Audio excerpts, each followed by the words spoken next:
One.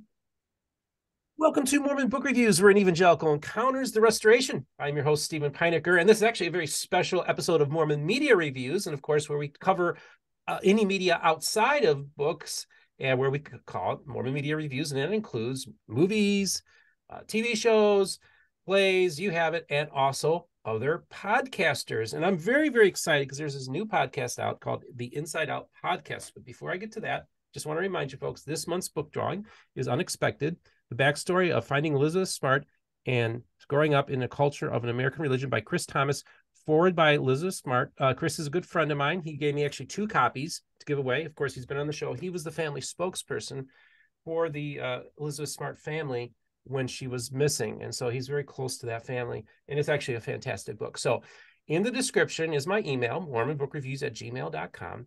In the subject heading, put in book contest and give me your name and address. U.S. residents only. This is the May drawing for our channel. Okay, so we got this new podcast called Inside Out Podcast. Jim Bennett, you're my homie. You're my friend. You've already been on the program. How you doing today?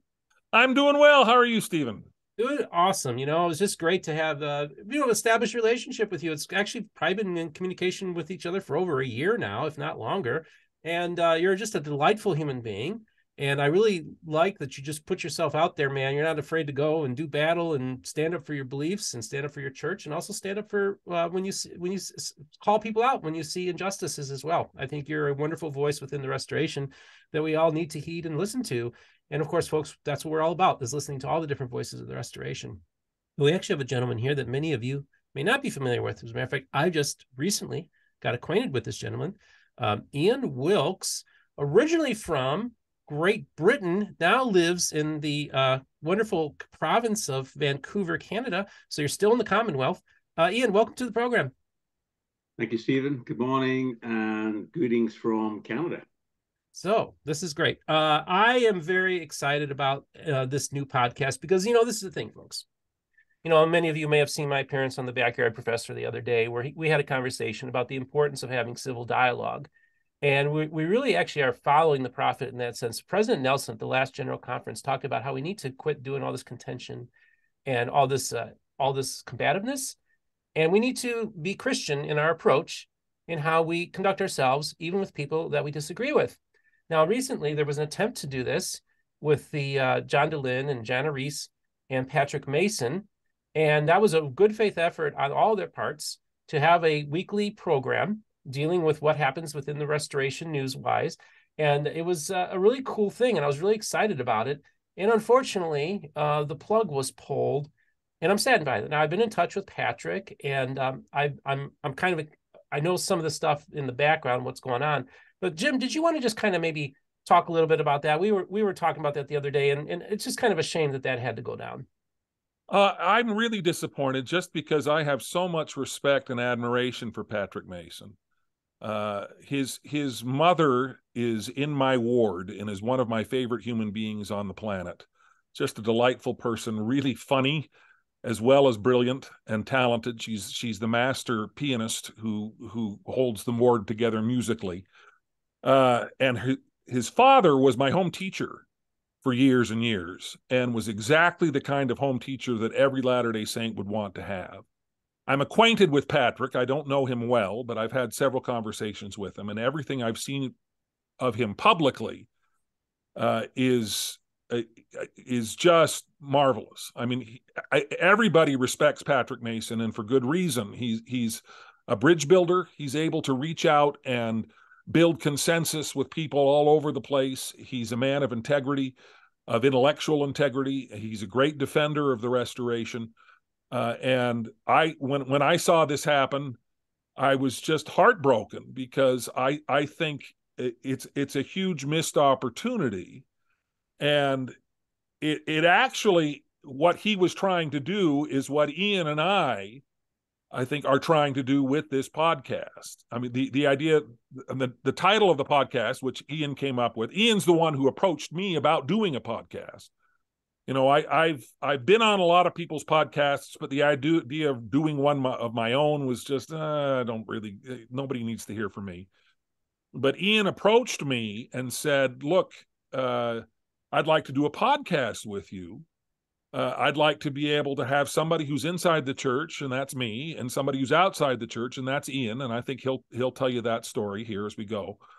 But I want to be able to show how we can model those kinds of conversations going forward. And I jumped at the chance. I thought, I adore Ian. I think he's a magnificent person. He was a magnificent missionary when we served as missionaries 30 years ago. And he's and President Nelson's talk, you mentioned that at the outset. I was sitting in the choir loft. I'm a member of the Tabernacle Choir at Temple Square, and I was sitting in the choir loft when he said that, and everybody around me turned and stared at me when at one point in the talk I went, "Thank you." I was like, wow. I mean, that talk was easily the best talk President Nelson has ever given.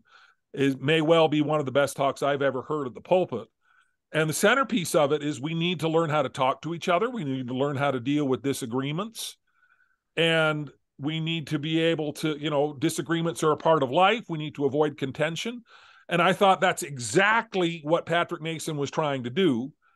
And to have him thrown overboard because of that is really heartbreaking. And so Ian and I sort of want to take up that banner and see what we can do in terms of advancing that kind of a vision that President Nelson articulated in this last conference. I think that is so important that we do that, and actually Backyard Professor and I talked about the same thing about modeling behavior. And in our sense is how to have, as within even the context of a post-Mormon or ex-Mormon context, where there's a lot of anger and bitterness in that community as well, and contentiousness. And I think it's really important that we can actually all get good advice from President Nelson about how to conduct ourselves. I think, and even the Backyard Professor said, I'm going to do that. I'm going to follow the prophet. When I interviewed John Dehlin for my channel, and it's aired on my channel, and next week it's going to air on Mormon Stories, where John Dehlin said, I want 2023 to be the year of bridge building, and I don't want to be doing the contention. So here we have this kind of this attempted shift within the conversation of prominent people deciding, saying, you know what, let's quit doing this. And then we even have the prophet saying the same thing. Like, this is the chance for us to engage in civil dialogue. And this is the other thing. For those of you who claim to be Christians, whether they're Christian apologists, but actually we'll put them to the side because they're not even really part of this conversation, but actually Christian apologists who are Mormon, those are members of the Church of Jesus Christ of Latter-day Saints. For those of you who have still continued to do the contention, still continue to doing the attacking, still continuing to attack good friends of mine, and besmirch their character and integrity because you disagree with them on a theological point. Guys, listen to your prophet. You hear me? Listen to your prophet. We're trying to as well. And sorry, I get off my soapbox, but man, I see some of this nonsense coming from some of these quarters, and it just really disgusts me to see that. And I don't like that attitude. Now, Jim and I, you talked, back in the day, you and I were bomb throwers. We were right-wing Republicans. We know what it's like to play that game. But, like the Apostle Paul says, I used to think as a child, act as a child, but, now it's time for us to grow up. So everybody, let's just grow up. Let's quit doing this juvenile jinx, hijinks, and all this kind of stuff. So now this is the thing. Ian, I'm just sitting here like, Ian, are you sure you want to do this? Because you are entering into a very wild and crazy world. But I think it's important that we have these conversations, these nuanced conversations, where we have these conversations where we can be respectful. You left the church, but you reached out to Jim because you saw the need for us to have these conversations as well. Because in this society, our American culture is a complete train wreck because of the inability for anybody to talk to each other anymore. And so, Ian, I just think, what made you decide, where did this idea come to start this podcast? And then we're going to talk a little bit about your background. Yeah, thank you. Me leaving the church was a very painful personal experience. I had, at the time, going back a few years ago now, maybe 5-6 years ago, I had lots of questions. I was reading a lot of material, watching a few podcasts, and I tried to ask some of those questions at church, in Sunday school, in priesthood, and was actually taken to the side and advised not to ask certain types of questions that could potentially generate doubt in people's minds. I remember walking across the threshold into the church building and having this feeling of my right to free speech, my right to ask open questions, my right to have, ask questions of all types on any subject was taken away from me. And that was, I found that extremely difficult. I had nowhere to go to, very few people to turn to in regards to, asking these questions and trying to get some answers. So when eventually I decided to leave the church, I didn't anticipate that I would lose an entire community almost overnight. And that was a very emotional and a very difficult experience. And so over the last few years, I've tried to understand Mormon culture from the outside. I've tried to understand why almost everybody at that time and since have disconnected. And again, it's been a very emotional and very difficult experience.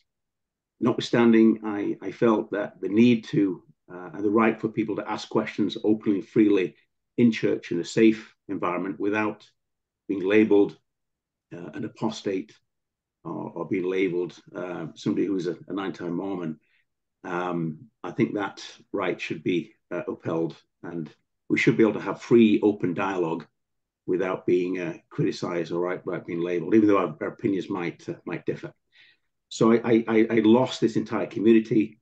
I felt that this needs to be discussed. I'm not afraid of having tough discussions, getting into this field that you're describing, into this area, and wanted to help people, driven by the need to help people navigate, to be there for somebody where people weren't necessarily there for me. And that was the thing that drove me to reach out to Jim. I wondered, who's a really good person to do this with, and I had thought about having a podcast or at least having a conversation about these issues with someone, and I contemplated that for quite some time. And the only person I could think of that I knew and I trusted, who really had a really good understanding of the church and the church culture, was Jim. Our history would go back a long time, over many, many years, and I have enormous respect for him. As a missionary, Jim was just extraordinary. When he walked into a room, every missionary face would lighten up. He was funny, he was inspiring, he was uplifting. He was actually very cool. He might not accept and that. very, very good looking. You keep leaving very good looking. That's very important to mention. Very, absolutely. But very kind of you. I must remember the handsome chisel looks. But he made people feel good, and he's always been like that. And I trust him with my life. And so, I'm a very personal person. It's difficult to talk about these things. I'm very new to the podcast thing. I'm not a professional in terms of podcasting. But I just felt comfortable and very safe being able to reach out to Jim. And then it developed from there. Jim's on the inside, I'm on the outside. And I really wanted to see the church from the inside and the outside in a very constructive way. A lot of the material that we cover, Jim and I, is very pro-church. There's a lot of great things that the church does when it's behaving at its best, when it's doing its best. Few organizations can match it. It really is an extraordinary organization. There's some wonderful people in the church, and our podcasts, our discussions are mostly positive. When the church is failing, when it's making mistakes, when it's not doing the right thing, and when there are opportunities to improve the church, then Jim and I, we get into those issues and we talk about that. The church isn't perfect. The leaders are not perfect. There is an opportunity to improve. And I think the key thing here, one of the key threads in this conversation, is the right to the freedom of speech, the freedom of expression, the freedom to ask questions, again, without having or experiencing that fear. It's interesting because we actually talked about this the other day, and I think this would be a good time. And I do want you to tell your story, but I also think, first, Ian was a state president. I mean, you were very involved in your church and everything like that. But one of the things we had a conversation about, because this goes back to President Nelson, what he had to say, and you had mentioned about how what is spoken about at General Conference, right, often does not make its way to the ward level, doesn't get into the rank and file. Sometimes it actually kind of gets stopped by the stake president sometimes, and so even though the General Conference, these are men who are speaking, prophetically, who are giving guidance to the church, but often it doesn't make its way down to the rank and file level. Maybe talk about that. Yeah, that's a great point. A lot of there's some great talks at conference. I have a list of classic talks. I think that last talk by President Nelson is one of them for sure. I agree with that. But a lot of these talks and the principles that are spoken of in these talks do not translate to the rank and file members across all the rank and file members. There are people in my stake that still believe that black folks are not allowed the priesthood. There are still people that believe in polygamy. They believe that the original church, as it was organized, structured by Joseph Smith and Brigham Young, that fundamentalism of the church is the one that is the true church. And they think that the church has been diluted and actually moved away from some of the early principles. There are people that think like that, but they still think in the 19th century, and they're still active in the church, and some of them still hold leadership callings. Notwithstanding the changes that the church has gone through over the years, and the fact that the church has disavowed itself away from some of those early teachings from Joseph Smith and Brigham Young. And so a lot of talks that are given at the pulpit there in Salt Lake do not find their way in terms of changing behavior and attitudes at the stake and the ward level. What does get traction at the stake and ward level is things on topics like tithing, paying your tithing, not questioning the brethren or the infallibility of the brethren. Cannot do that. My experience being a former bishop and stake presidency, branch president, you cannot question the integrity or the infallibility of the church leaders. Those kind of questions attract serious attention and are actually seen as a threat. And there's a term in the church, which I don't think has been discussed on any podcast that I'm aware of, where if you do ask certain questions or you are appearing as a threat and you're asking the wrong kind of questions, they describe you as a, quote, enemy of the church. And that has its own designation in the church. And there are actually resources that the church has to identify and target those kind of people. So there are certain things that are taught at the pulpit that do translate at the stake and ward level. They have a return and report system. Tithing is probably the biggest one. And those important messages that the prophet and the apostles want to get to the stake level and to make sure that the stake are following with exact obedience. There is a process actually and a system that they have in place between the Area Authority 70, the Regional Coordinating Council, which the stake presidency meets every quarterly, and there's a metric and a report that the stake president and the stake presidencies have to make sure that they're complying with those specific directions. That system, that process, is not used to measure other general principles that the church teaches at the pulpit level. It's only in the serious things that they use that particular process. You said this enemy of the church. Is that actually in the church handbook, how to handle enemies of the church, or is that just kind of I think it used to be in the older handbooks in the 50s and 60s, from what I understand. It is a term. It's less used, but it is real. It is an official term. It's been used in my context, in my situation. I think some people consider me an enemy of the church. My name's come up in, I think, 2 or 3 talks at the stake and ward level as somebody who is a potential enemy of the church, or somebody who is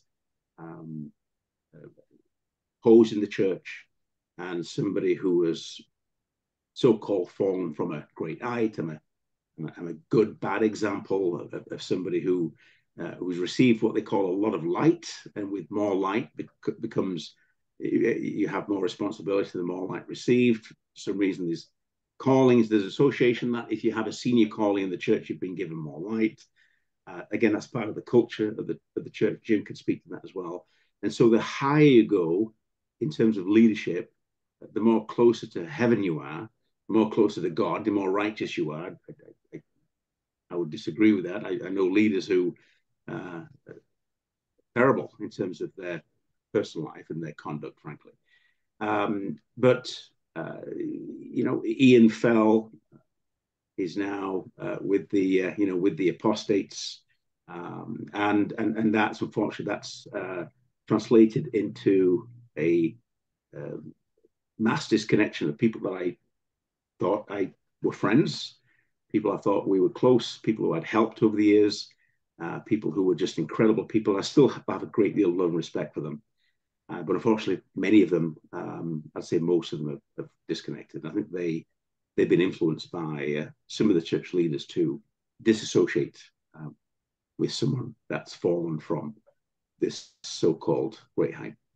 Jim, well, I want to jump in here just very quickly, because when I hear these kinds of stories from Ian, and he's got a whole bunch of them, and the way he's been treated and the way people have just sort of tossed him aside, it highlights the central problem that I think we are addressing in this podcast.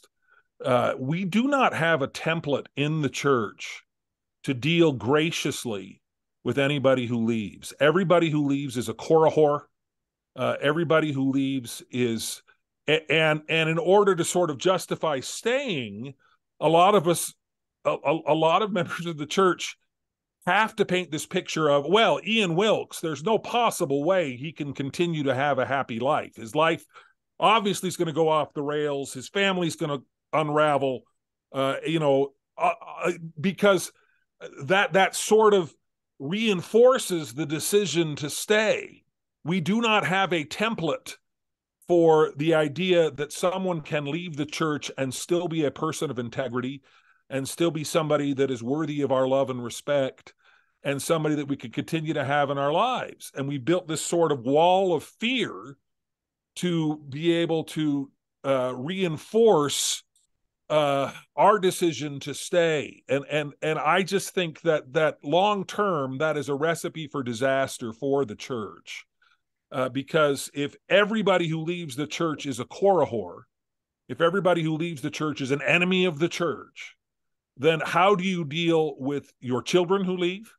How do you deal with your spouse who leaves? We have mixed faith marriages are a huge, huge challenge in the church today, and we have absolutely no resources to deal with it. And people get divorced because a spouse decides they no longer believe. And yet that spouse is still exactly the same person that you loved and you appreciated and you married.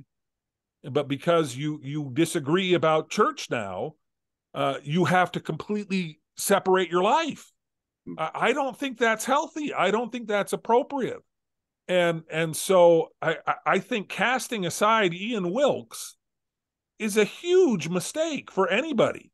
And also thinking that Ian Wilks's life has gone off the rails is a huge mistake. Ian's got a magnificent family, got a magnificent marriage, and is just a model of decency and integrity for anybody, no matter where you affiliate in terms of your faith.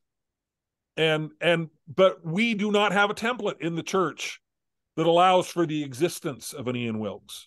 He has to be the boogeyman. He has to be evil and wicked and terrible and shunned.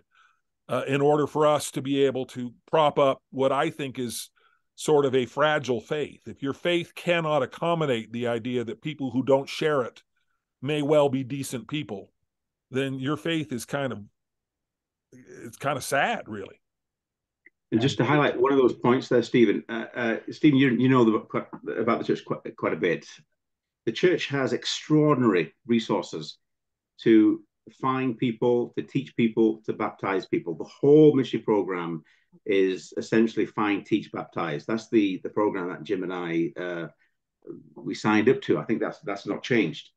Investigators are invited to come to church. The love and support and the fellowship and the resources and the baptism and the new callings and the regular interviews with the bishops and new members. The resources and time is phenomenal to join the church and to keep in the church. When it comes to leaving the church, there are zero resources. And I think that's deliberate.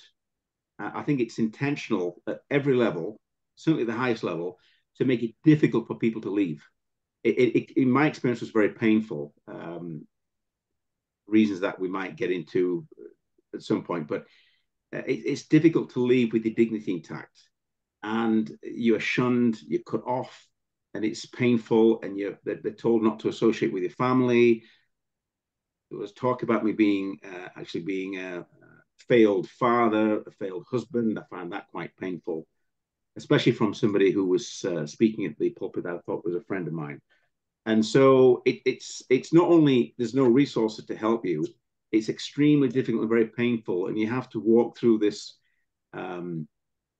barbed wire path to exit the church, and you leave on your own. It's bloody, it's lonely, it's emotionally difficult, and there's probably a few people. If you look at it, there's a few people holding your hand and helping you. Even those people, Stephen, can get targeted as well. Certainly, my situation, and I think that's wrong. I think that's completely contrary to what Jesus Christ taught, what he stood for, what his principles were.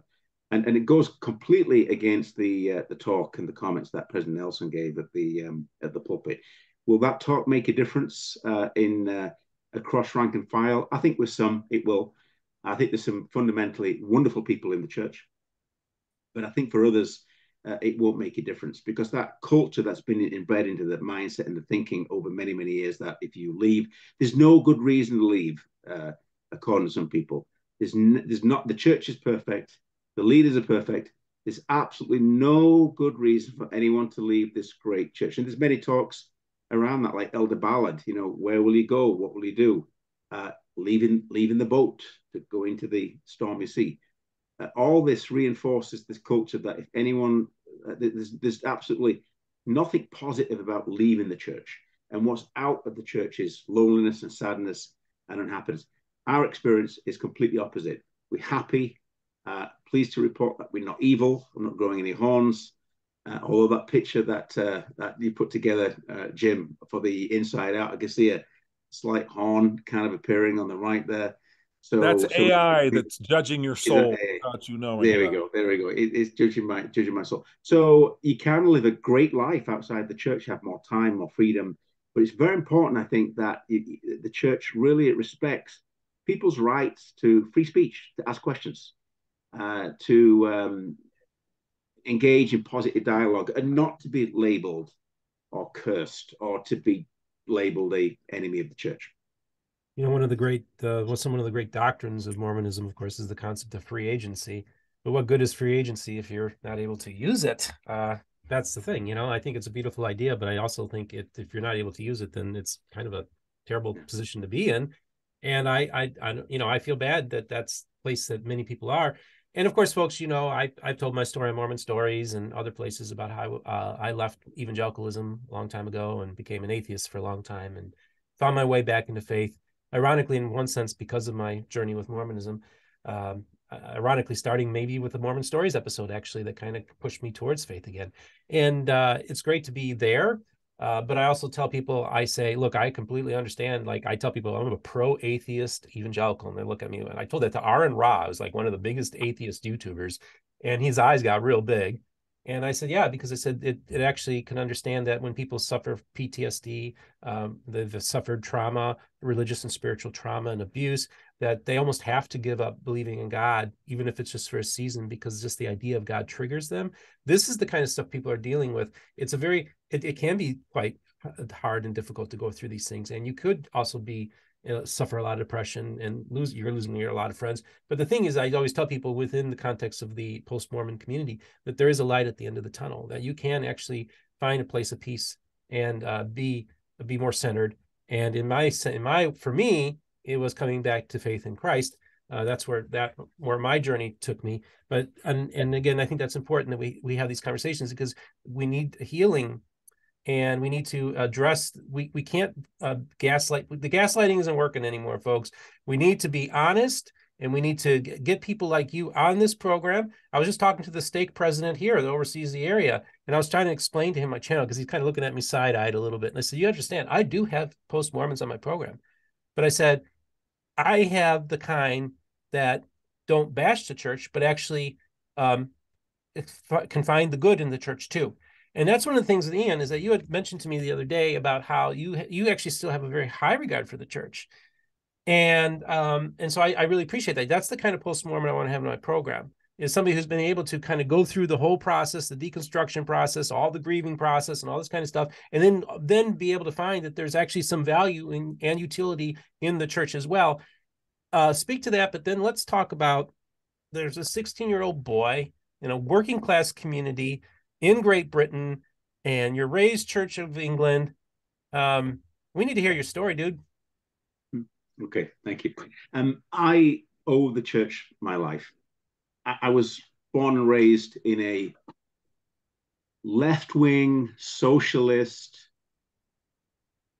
working class coal mining community in West Yorkshire in England, in a small village called Airedale, Castleford. Coal mines, you were expected to go down the pit at the age of 16. You left school at 16.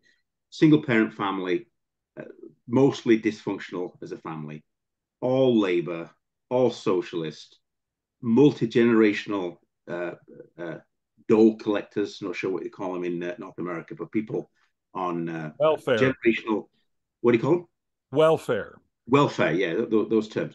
So people that, in some ways, in the community design group, were quite proud to be on welfare, and they were multiple generations who would claim welfare. Margaret Thatcher was the devil, way worse devil than me at the time, and she believed in free enterprise, good work ethics, private sector coming in, improving performance, going out getting a job, go and get an education. And she was the conservative side, and very few conservatives, as far as I can tell, growing up in that place at the time. I didn't meet anyone. I was a closet conservative at the time, I think it was the term. And so around the dinner table, single parent, my mum did an extraordinary job. There were 5 boys. I don't know how she raised us. The neighborhood was very aggressive, very tough. There was no guns or knives, nothing like that, but it was a council estate. And again, people, when I share my story here in Canada, they say, oh, you grew up on an estate, thinking it was a stately home, and that's not what that means. Yeah, I think the closest parallel would be like a project, government project. Government funded housing. I mean, government funded housing. Yeah. Because I'm just jumping in here just to translate for the Americans, because when I was in Scotland, I remember going to council housing and just sort of being aghast at sort of the state of publicly funded housing and how run down it was in my elitist American mind. But so when you're saying those things, I just want people to be able to put that in the proper context. Go ahead. No, it's okay. You know exactly what I'm talking about, Jim. You've tracked those places. So this is thousands of people in these types of communities. Again, there were the violence was just scrapping in the street. If you had a disagreement, the guys would get together. There'd be a scrap between 2 people. It was like Romanian gypsy rules where 2 people came together, they fought, they scrapped, we had a winner loser, no one died, there was no guns and knives, something like that. It was just the old-fashioned way of scrapping things. That's just the neighborhood that I grew up in. So very rough, very tough neighborhood. Stephen, these areas for a period of time across the UK, and they still exist in the UK. And by the way, there's an important the UK is still divided by classes, lower class, working class, middle class, upper class. That principle is not unique to the UK, but in the UK it's divided in terms of the type of housing, government housing and subsidized housing that they've got, certainly back at that time. And so a lot of folks of a certain level, if you like, were placed into these big council estates, and they're across the UK from the south of England right up to and across Scotland that Jim could speak to about. And so this was the kind of environment that I grew up in. There were lots of good memories. There were some difficult memories. And I remember my first encounter. I think I mentioned earlier that the missionaries were instructed, and I think this is the case in many parts of the UK, they were instructed not to go into these more rough council estate areas, that they weren't safe, that these people had no tithing, actually. That's what I heard. They had no money, and therefore couldn't add any value to the church. I learned that afterwards.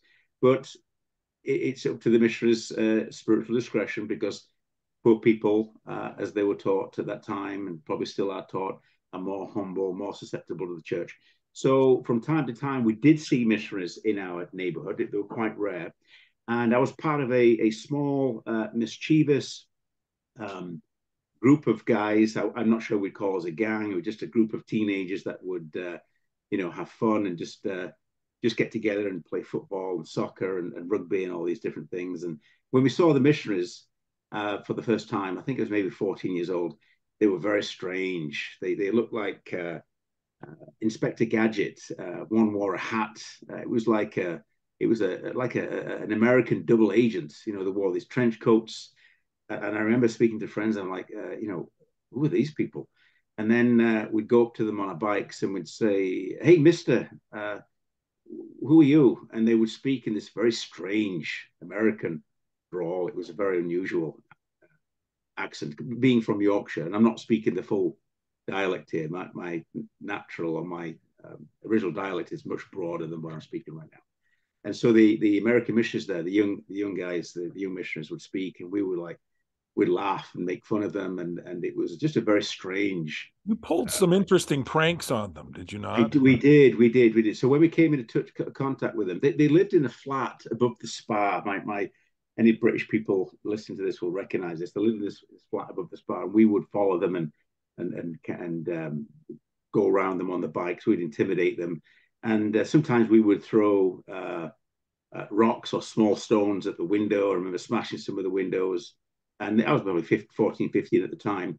I remember one time they were on their bike, and we could see them coming down the road. And where I grew up, there was these hedges. They call them privets, but the hedges, they're maybe 5, 6 feet, quite tall.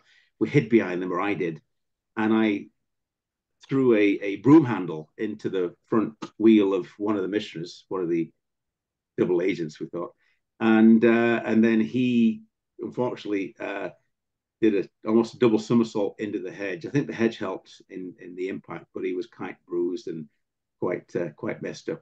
We all laughed. Inside, I felt pretty bad for him. So we did. There was a few stories where we followed them and kind of persecuted them. And then when we go back one time to the flat above the spa, shopping, the spa grocery, they'd left. I think we'd thrown them out of town, and we didn't see them until maybe a couple of years later when I was 16, when they came around and they knocked on our door. And my mother came to the door, and my mother was very colourful language, and she told them to get lost, and they did. And for some reason, I think a few months later, they must have not have recorded this in their tracting diary. When you tract a house, you make a record of where you've been, which door you've knocked. So they must have missed this, because maybe 2, 3 months later they came around, and different missions, I think, at that time, and they knocked on the door, and my mum threatened them and said, "Look, I told you not to come to the door again." She then shouted at the doorstep quite loudly to my brother. She shouted, "Dave!" And get these. And there's a few expletives. Get these son of a, these cults. I think she used the word cult, off my doorstep. And Dave, my older brother, a real fighter, going down the pit, a real tough guy, came to the door and just smacked one of the missionaries just right in the face, and he was out cold for. Knocked him out? Knocked him out for a good 10, 20 seconds, and holy crap. And then just left there on the other side. I mean, this is Airedale. You just sound like a golden contact, Ian. I'm a golden contact. I was watching this. I was only 16 at the time, and so this was extraordinary going on. So they didn't come back. But what happened, Stephen, is that maybe a few months later, there was a neighbor actually who was a member of the church. She lived just not far from where we lived, just down the road. I knew her, but I didn't know that she was a member of the church. And she invited me to this thing called it was like a family home evening thing. It sounded strange. I'm like, what's that? But what was interesting for me, that there was a girl that was going. There's always a girl, isn't there, in the story? And I was interested in this girl, and so this friend, this neighbor said, Ian, you should come along. We've got some food. Well, that takes one box. And then, and so-and-so's coming, and so-and-so's coming. And I thought, oh, right, this looks interesting. So I made the mistake or made the right decision. I didn't know at the time. And I showed up at this neighbor's home who was a member of the church, and the missionaries are there. One of the missionaries who had been to our house looked at me and was absolutely, the look on his face like he'd seen a ghost. He was very uncomfortable with me being there because of what happened to, I think, his companion at our doorstep a few months ago. Nevertheless, we went in and they showed Man's Search for Happiness. It was, giving my age away, it was an old projector video reel that they had to move manually. They propped the film strip. The film strip, and there was a tape recorder, and it had beeps, and the just give me away, I'm so old. And they would move the film strip and watch these different slides on Man's Search for Happiness. What was interesting is that during that time, I actually got into the film strip. I actually was listening, and I at that time, Stephen, actually felt something. I think I had my first spiritual experience. For a moment, I kind of took my attention off the girl who was in the room, and she was interested in this, what was being shown, and I had an experience that I can describe as being quite spiritual. And so long story short, I won't go into too much detail. I became interested in the church, went back to speak to my mum, who was very, very, very angry, ferociously so, at the prospect of me learning about the church. Told me that if I investigate the church, or if I learn about the church or get involved in it, I would be out. We were Church of England. You'll always be Church of England. We're proud to be Church of England. We never went to the Church of England, but we never went to church, but we were Church of England and proud of it, apparently. And so the missionaries had to teach me secretly, anonymously, because the opposition of my mother was really ferocious. I was challenged to get baptized. I accepted, tried to speak to my mother about that. The reaction was absolutely ferocious. It was awful. And the threat there was to, if I joined the church, that I could no longer, I'd have to leave the house. I went ahead and got baptized, and it was a wonderful experience. We talked earlier about all the resources that the church provides for people going into the church. There were many, many people that I didn't know attended my baptism. It was wonderful. I'd met all these friends, and it ticked so many boxes. And I was very unhappy at home at that time, and I'd made all these friends, and I wanted to highlight this. I was in a very vulnerable state, Stephen, investigating the church emotionally at that time. It was a very difficult, dysfunctional family, dysfunctional neighborhood. And the church provided all the stability, many of the answers, friends, accepted me for who I was, built my confidence, was interested in me. And that was extraordinary. And I couldn't not go forward with that. I could not let that go. There was unhappiness versus happiness. So I went back. I told my mother I'd been baptized. Behind her back, she was absolutely furious. And within the space of a few minutes, I was told to pack my bags. I didn't have much. I had a few things that I threw in a plastic bag. My dog was an enemy of the family as well. So my dog was thrown out with me, and I was thrown out. And I remember my mum leaning out the window for everyone to hear, telling me, and I remember the words, I won't repeat one of them here, but go let your effing Mormons look after you. And I walked up the street, I turned right, walked up the street. I was afraid, I was terrified. I had nowhere to stay. And I walked around, had a few pennies in my pocket back then, maybe 20, 30 pence, something like that.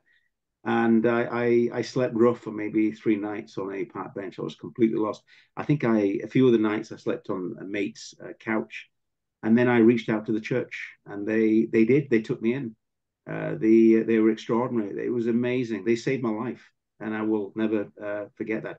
The local bishop took me in. I hadn't want to go down the pit. It was pressure to go down the pit, but wanted to go to college. I scraped in just by a hair to get into college.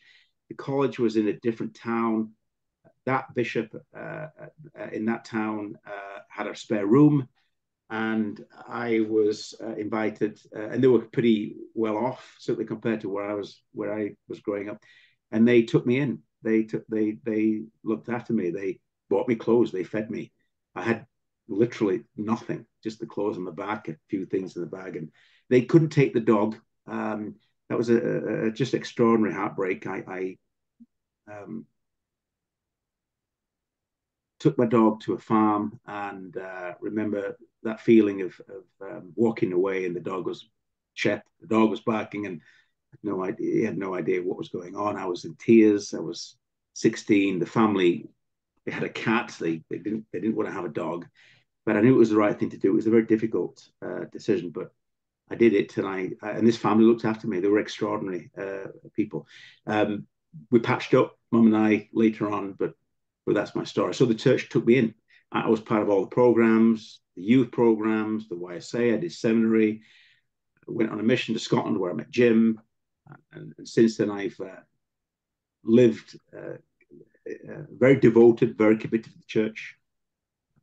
You were bishop in Scotland after your mission. I was bishop in Scotland, so came back. Went on a mission, came back, got married, got sealed in the temple. I was actually a veil worker in the temple.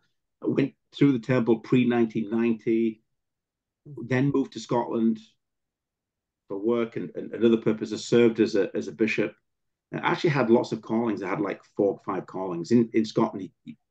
If you are any halfway okay at callings, you probably have maybe 3 or 4 fairly senior callings. I was bishop, young men's president at the time, and I think I also, at some point before bishop, I double-hatted as a high councilman and a councillor there with the, serving the state presidency through the High Council program then. And then we left Scotland to come to Canada, and thought that I think there was a things in the work that I was considered to be a state president or state presidency in Edinburgh. That's what I heard. I became a bishop instead, and then later on left Scotland to come to Canada. Wasn't really, Stephen, a big fan of the big callings. I'd been a branch president on my mission. Jim is aware of that. President Banks made me a branch president in Stranraer. And never got released. I think I'm still a branch president there. And so and that wasn't a pleasant experience for me, being a young missionary and being a branch president. So when I came to Canada, I wasn't really hung up about the callings that so many guys are.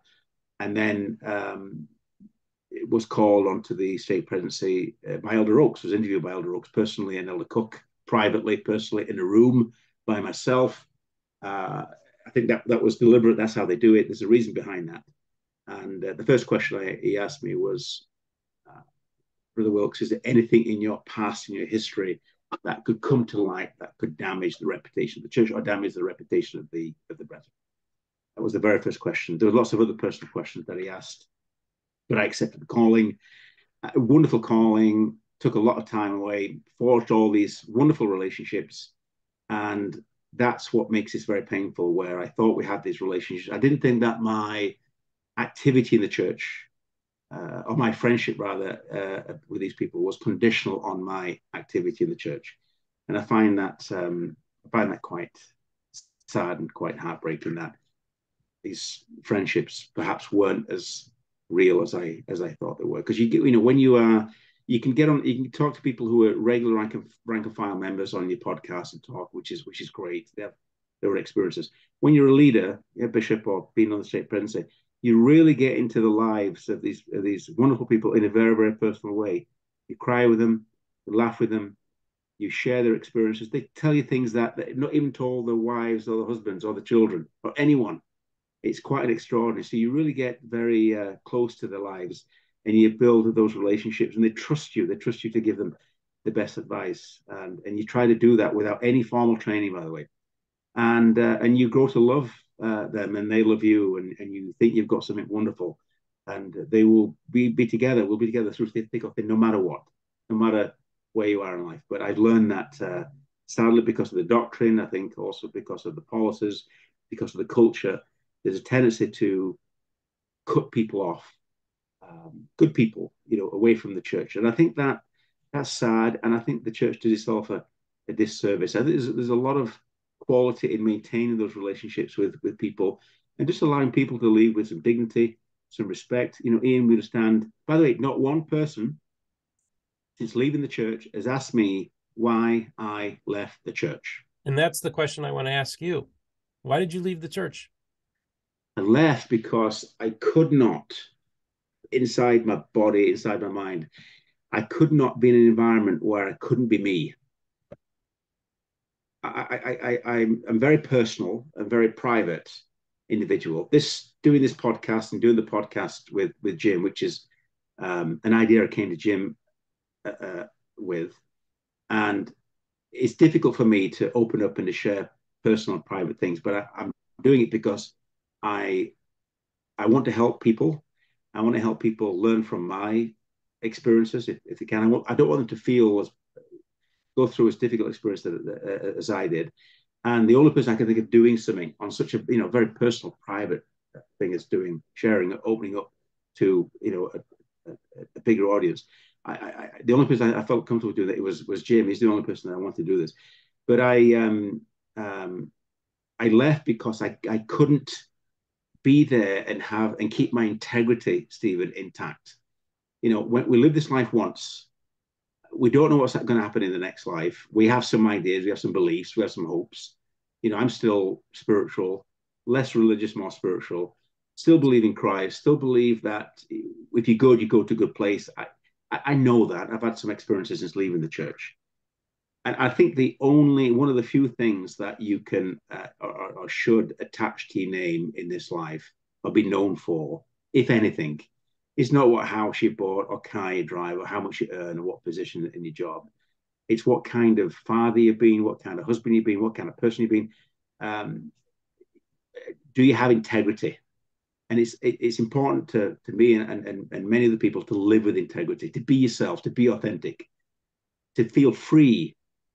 Growing up in that socialist labor environment, albeit not church, and being around the dinner table and not being able to talk about the other side of politics, the free enterprise, the hard work ethic, I don't want to go down the pit, I want to go to college instead, I want to go into business, etc., was completely alien in that environment and actually very oppressive, where even in that pre-church experience, couldn't ask certain questions or even have a conversation with my family and my brothers because you'd be seen as a traitor to the labor cause. So some similar, not religious, but some similarities, but religious in terms of leaving the Church of England and going to this, what they described as this Mormon cult. And so, being in the church, listening to lessons, TikToks, actually experiencing this while I was on the stake presidency, those early seeds of concern starting to emerge, even in that calling. Your daughter brought some information to you. She did, yeah. My daughter, yeah, she did, Jim. My daughter brought some issues. She was looking more deeply, Stephen, into the church, and she went down a few rabbit holes with blacks in the priesthood and race in the priesthood and Joseph Smith and polygamy and polyandry and the finances of the church. My daughter is extremely smart and very independent, fiercely independent. And said, Dad, I'm discovering all these issues. I said, look, these are anti-Mormon. These are not true. I've heard the same things over and over again. Be faithful, keep going to church, etc. Anyway, she decided to stop going to church. But she asked me to at least would I research some of these issues, and I did. And that's what set me off. It was actually, Stephen, it was the big turning point for me was, I remember that date very well. It was October 2013. Elder Uchtdorf gave a talk I consider to be a classic called Come Join Us. And he talked, halfway through his talk, he talked about some leaders in the church past or in the church had made mistakes. And it was unfortunate. And he talked about why would, people leave the church. And I can't remember all the words, but I remember that talk at that time. I remember some of the words. I remember how I felt at that time. And I actually thought, I was so naive as to think, he's talking about some rogue bishop. He's talking about some stake president somewhere that has made mistakes with members. That's why they've left. They've not been kind to the members, and the stake or the local leaders have been unkind, and that's why people left. That's what I got from that talk. I didn't for one second thought he was referring to apostles or prophets over the years that had said and done things that were wrong, and that the mistakes that he was referring to wasn't at the state level or the ward level. It was actually at the level of Joseph Smith, although he didn't reference that, or Brigham Young, or other early church leaders that had taught and done certain things a certain way, and that had caused a lot of harm and was still causing harm. I didn't for one second think he was referring to that. I didn't interpret it as that.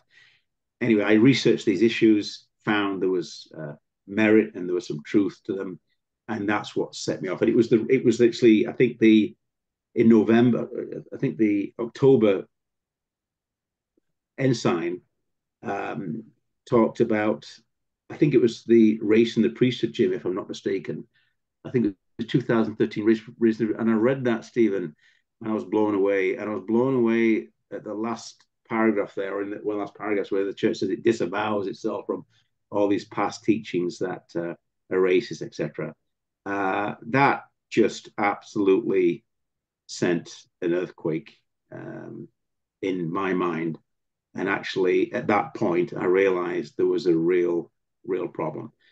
I see the church as like from a distance, the church is an extraordinary structure, organized, structured, and working perfectly. It's like looking at a garden wall, an old stone garden wall that you see in Scotland or England. The garden's beautiful. The stone wall looks absolutely amazing. As you get closer, you start to see some cracks, and you think, the wall's fine. It's an old wall. It's 180 years old, for goodness sake. It's going to have cracks. It's going to have issues. Not going to be perfect. As you get closer, you start to see more cracks, bigger cracks, deeper cracks.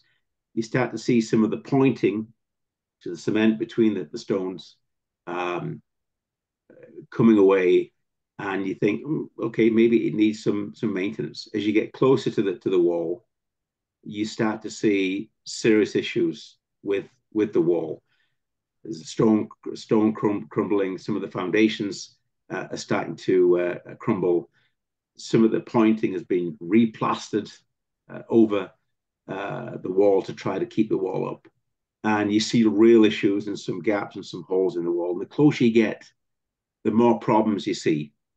And that's been my experience with the church. The church has got extraordinary qualities. And I've said repeatedly that when the church is behaving well, when it's doing the right thing, when it's doing all the things that President Nelson wants the members to do from that talk, there's very few organizations that can parallel that. I repeat, the church saved my life. Had the church not been there for me at that time, I don't know where I would be. It's completely saved my life, and I owe the church so much. I have high regard, high respect for the church and the leaders. I've worked with the leaders at the apostle level. Many of them are very, very wonderful people. I've met some that are not, but for the most part, the church is a force for good. There are areas of the church, there are things in the church that are not right. They're wrong. And the church needs to change and improve. And when it does, and it does so slowly, not fast enough, it's an extraordinary organization that provides a vehicle for service and love and community. It could be so much better if it was able to address these issues and at least accept at least some of the justifiable criticism in terms of how it treats its people and areas where it can improve. And so the wall can be, I don't think the wall is going to fall down necessarily. There's a lot of financial resources holding it up, scaffolding, if you like it, from an analogy perspective, but it could be so much better in so many ways. I think it knows that, but there's a risk of alienating the orthodox, conservative rank and file members if you go too fast, too quickly on the fundamental principles that these individuals subscribe to and have done forever, and you don't transition strategically, carefully through the different phases to address some of the issues that the millennials are experiencing, which are not being addressed fast enough because they're leaving, in their thousands. I think the church is in a sticky situation. So how does it reconcile the traditional older demographic with the new millennial who are asking questions and unafraid to ask questions and want to see the church change? So it's in a real difficult spot. Anyway, you've been very, very patient with my. Well, no, I think it's fascinating to hear your story. And I want to bring Jim into this conversation. A few things I've experienced since doing this whole podcast is, I remember I was on air flight back home, and I'm sitting next to a pilot for Southwest Airlines, and we're having a conversation. And basically, COVID hits. He starts doing church research. He reads the book Saints, and he's out. He leaves. We have the Gospel Topics essays, which when you were doing your research, Gospel Topics essays, Ian, was also probably something you may have looked at or were aware of and saw that. And then when I had a meetup last summer, one of the times I was in Utah, about 30 people show up, and I'm talking to this scholar, and this lady just walks up to me and she says, don't say anything, but I'm Thomas Monson's niece, and I am learning so much about the history of my church from your podcast. And then I was recently a guest on Saints Unscripted, which is like the leading, largest YouTube channel for LDS youth, to come on their program and talk about my channel. And they even say, Steve's going to have people on the program that you're going to disagree with. But I get this sense that it's okay now. It's starting to be okay for people to hear about the history, because this is the thing. If people are losing their faith reading church resources like Saints, like the Gospel Topics essays, folks, we need to have these conversations, right, Jim? We need to be very transparent and let people know what the stories are. And because I'm telling you, the way that pre-internet, yeah, maybe you could get away with this, but this world is a completely different world. They are losing young people. I think that's one of the reasons they had me on Saints Unscripted, was because of the fact is I'm having these conversations and I'm referred to as the Switzerland of Mormonism because I'm fair and balanced. Jim, maybe speak to that.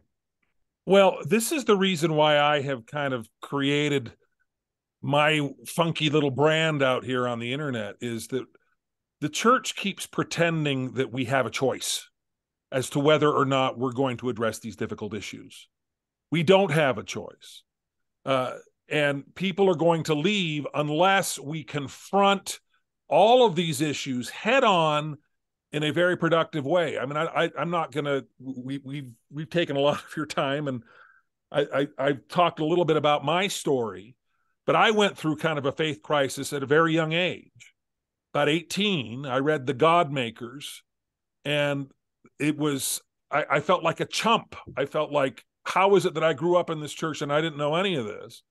But I had resources that a lot of church members don't, which is that I had a father who knew about these things, was willing to talk to me about these things, wasn't willing to judge me about these things.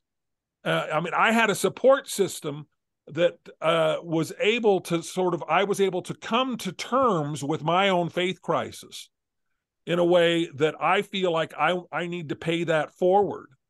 And the church, institutionally, we're doubling down on all the wrong methods to deal with it. I remember in 2015, when the church came out with its policy of exclusion, and we wouldn't allow the children of gay parents to be baptized. That was the first time in my life where I had to confront the reality that the church is unequivocally wrong on this issue. For whatever reason, I mean, I don't want to attack any person that instituted the policy or anything else. The policy itself, on its face, contradicts everything I've been taught in the church, that we're responsible for our own sins, not for somebody else's. Suffer the little children to come unto me. All of that, I just went, there is nothing about this that is right. It is absolutely wrong. And I started to say that publicly. And the first reaction of a lot of people, including people I'd known for decades, was, leave. What are you doing here? Get lost. We don't want you here. What, you got a doubt? You got a problem? You get lost. And I thought, really? That's our first line of defense? When somebody has doubts, the first thing we tell them to do is leave? I mean, it's just so depressing and so frustrating. And, I've come to terms with that in my own way, in terms of that particular issue with the policy. But I feel very strongly that we do the church absolutely no favors when we paper over real problems, real difficulties, when we refuse to confront them, and when we shame the people who do. And, I think the church is immeasurably poorer for not having Ian Wilks as a member.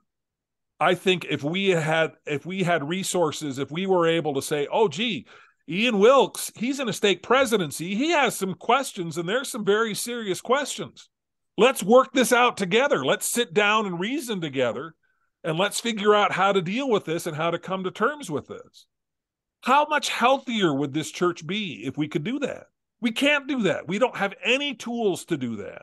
And we're doubling down on the things that are driving it out. And the thing that concerns me too, we talk about the young people who are leaving. They are not going through this kind of a faith crisis. They're not wrestling with something that they've had to deal with for decades and finally deciding they have to walk away from it. They're shrugging it off like an ill-fitting suit. They reach their 18th birthday and, not for me. Thanks. And that's where we're going. And to try to keep them here, you have the Brad Wilcox talk. You'll lose everything. Your life's going to go off the rails like Ian Wilks. Look how far he's fallen from the great height. Your life is just going to be a total pain. And they recognize that for the baloney that it is. It's like, really? No, I seem to be okay. I'm going to be all right. Thanks. Off I go. That's the thing, is that we have the only tool in our toolbox is fear and shame, and the carrot and the stick. We've got lots of sticks. We don't seem to have any carrots. We gotta find the carrots. That's kind of where I feel like I have to devote my life to. That's what I want this podcast to help do, and I want to model. My intent is not to persuade Ian to rejoin the church. My intent is to provide tools for people who know loved ones who have left, and to be able to say, geesh, how can I maintain a wonderful relationship with this person, even if they're not a member of the church? When I sort of got into prominence, I'm almost done. When I first got into prominence here, it was because of my reply to the CES letter. My reply to the CES letter was my attempt to pay the God makers. I read a reply to the God makers that was much kinder than my reply to the CES letter. But it sort of, I went, oh, gee, there are ways to approach these issues. And it sort of put a brake on my panic. I went, I don't have to leave the church tomorrow. There are people, smart people, people with integrity who have looked at these issues and come out with faith on the other side. Maybe I can take a breath and maybe I can work my way through this. And so when I read the CES letter, I got God makers flashbacks. And I felt like I wanted to pay that forward and do that same thing. And when I first published my reply, all of the messages I got, positive messages that I got, and they were overwhelmingly positive, were from people who were on the edge, who were about to leave the church, who went, geez, you've given me tools to be able to figure out how to stay. And I'm grateful for that. And I still receive messages like that, a lot of them from missionaries. Apparently, a lot of mission presidents have assigned their entire mission to read my CES letter reply. And I'm very humbled and flattered by that. But since I started going on Bill Reel's podcast and John DeLynne's podcast and started talking to people who are actively critical of the church, but engaging in respectful dialogue with them. I don't go on these podcasts and get into screaming matches. They're very respectful. I really appreciated John DeLynne. It's one of the reasons, back to the Patrick Mason thing, why it's so sad, because I really, really adore John DeLynne. I think John DeLynne is a man of integrity who believes things differently than I do. And there's nothing, anyway. But what I was able to do there, I now get more messages from people who have left the church than people who have stayed. And the messages are very kind, and they say things like, you did not persuade me to rejoin the church. You did not persuade me to reclaim my faith. But what you did was show me how I can have empathy and understanding for my friends and family who stay. Mm. And I take that as a huge, huge win. I am so grateful for that. And there is such a hunger out there for that. Such a hunger on both sides, right? The parents who are, their son comes and says, I'm not going to serve a mission, and they're devastated. They don't know what to do. And how can I continue to love my son? And how can I continue to include him in family? We don't have any tools for that. We don't ever talk about it. The one talk Ian talked about with President Uchtdorf, then President Uchtdorf, is like this one shining oasis in a desert of contempt. The desert of, everybody who leaves the church, they're all just terrible, awful people, and you just need to stay. It's just, that's got to change. It's got to change, and we've got no choice but to change it. And so that's what I think this podcast is about. So I think this is you guys are going to have really, really important conversations. And I think it's, and I'm glad that you guys are starting this thing up. It's the Inside Out podcast. I just have a couple quick questions about the podcast. First of all, how often are you going to release episodes?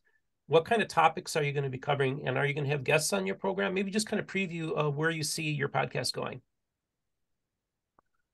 Weekly, we're going to release the episodes. We're releasing them on Mondays. Okay. We've done it for 2 Mondays so far, so hopefully we can keep it up. We've got several in the can. We recorded several before. We also recorded hours and hours of Ian telling his story in depth, which we're going to release as bonus episodes. But we're talking about everything. Ian will message me and say, okay, hey, I saw this. Can we talk about this? There are no boundaries, and we're going to talk about whatever I think is top of mind for the church at large. But also, there are a number of things. Ian came to me and said, I really want to do a podcast. I've never seen a podcast where ex-members of the church talk about all the great things the church has done. And Ian sort of led the banner in that podcast, and I think that's probably going to be the next one we release. Ian, are we going to have guests on our show? We've never talked about that, have we? We haven't. No, we haven't. But I'd like to. I think when we, get established and we're really focusing on those things that we talked about here on this conversation, and that really help people. Really, the kind of response that you've got, Jim, are just incredibly humbling. Just to help somebody. What a blessing. Remember, in my experience, when I left the church, I'm thinking, where do I serve now? Where do I go? Where do I serve? It's all gone. All the infrastructure's gone. All the opportunity to serve's gone. I do get involved in my community, but being able to share experiences where people can listen and learn and say, hey, that really helped me. To me, that's just wonderful. So, getting people on, church, notwithstanding healthy criticism, looking at the church in a very honest way, but focusing on all the, a lot of the good things that the church does, and there's lots of good things to talk about that the church does. I'm open to inviting people on. I'll speak to Jim about that. Again, we want to make Stephen sure can be our first guest. How's that? That sounds great. First guest. But we don't want to be anti-Mormon. We're not against the church. Right. There's honestly, the church is extraordinary. It really is, and we want to focus on a positive aspect. But the church has to change in some areas. It's also not a debate. I want to point that out too. Ian and I are not debating about the church. I think sometimes we situate quite differently in terms of how we approach the church now. The fact that I'm still in and he's out, generally that'll create some different perspectives. But we are not having contentious conversations. I don't see this as an apologetic prop. Ian doesn't see this as an anti-Mormon podcast. Neither do I. I don't see this as an apologetic podcast. And I don't think Ian does either. I see this as a frank, honest conversation between two friends who care about the future of the church and want to model how to discuss difficult issues, how to confront them, and how to help everybody improve in the process. Okay. Amen. Let's do more of that. That is so awesome. Did I hear you earlier? You remember the Motab? I am indeed. I'm a second tenor. I'm on the back row, so you'll never, ever, ever see me. Okay, because last time There's very little photographic evidence that I'm in the choir. There's some. The second Christmas devotional that we did with the first presidency, the guy with the camera who wanders the aisles decided to come all the way back to the conference center and stuck a camera right in my face. And so for one brief shining moment, I was the face of the Tabernacle Choir, but it doesn't happen often. Oh, that's great. That's so awesome. My mom, I was watching General Conference and they're spanning over the choir. And my mom was like, do you think that you might know somebody in there? I said, well, if I don't, I'm sure I will eventually, but you were there singing along. That is so freaking I was. awesome, dude. It is truly one of the great joys of my life. It is just such a delight. Everything about it is fun. Everything about it is uplifting. It's all the great stuff of the church without any of the stuff that you don't like. So I treasure my membership in it, and it's just a delight. I had the strangest dream, Stephen, a while back. I'm not sure I told Jim about this, but Jim and I in this dream, we broke into the tabernacle and we played an old Deep Purple song on the organ, recorded it, and we left, and it was a big hit, and the church was very angry. That very really happened. You were just so drunk that you don't remember, I think. No, it was an interesting dream. But what has happened actually? Rick Elliott, who's the big Tabernacle Choir organist, at one point we were just in a rehearsal for a Christmas concert, and he started playing "Whiter Shade of Pale" on the Tabernacle organ by Procol Harum, and I just went, "Dude, you're awesome! You're the greatest!" And Ryan Murphy, who's the associate conductor of the choir, this last rehearsal, he always uses pop culture references, talks about old bands. And at one point he says, I got a really nasty letter who says, you keep talking about Journey, but you never talk about Styx, and you never talk about all these other great 80s bands. So he started playing Come Sail Away, and the entire choir just started bursting out, I'm sailing away. And I thought, this is just the most fun that any human being can ever have. Oh, wow. We get insider information on the... There you go. I have all the dirt. And the fact is, the choir people, the choir organization, I've met general authorities who up close and personal are just not nearly as pleasant as you would want them to be. I met some that are more pleasant. There was a guy named Patrick Kieran who was in my ward. It's great conference talks, and up close and personal is even more delightful. He's also British. Maybe that's why I like him so much. Yes, yeah, but the choir, up close and personal, all of these people in this organization, they're even more delightful than you could ever hope. Mac Wilberg and Ryan Murphy are more talented and delightful and kind and wonderful than you could possibly hope. And it's just really is just one of the great joys of my life. Well, thank you for sharing that. And Ian, thank you for coming on and sharing your story. And folks, if you want to hear more of Ian's story, they're going to include that as bonus coverage on their podcast. So make sure you guys send me a link so I can make sure I have it in the description so they can check out your podcast. And speaking of links, just a reminder for those of you who'd like to financially support the channel on Patreon and PayPal, there are links in the description. And don't forget the merch store, MormonBookReviews.com, where we have, for those on the inside, we have hot chocolate mugs. For those of you who are on the outside, we have coffee mugs. And so in our merch store, so that's always available there. And so we do appreciate those who financially support the channel.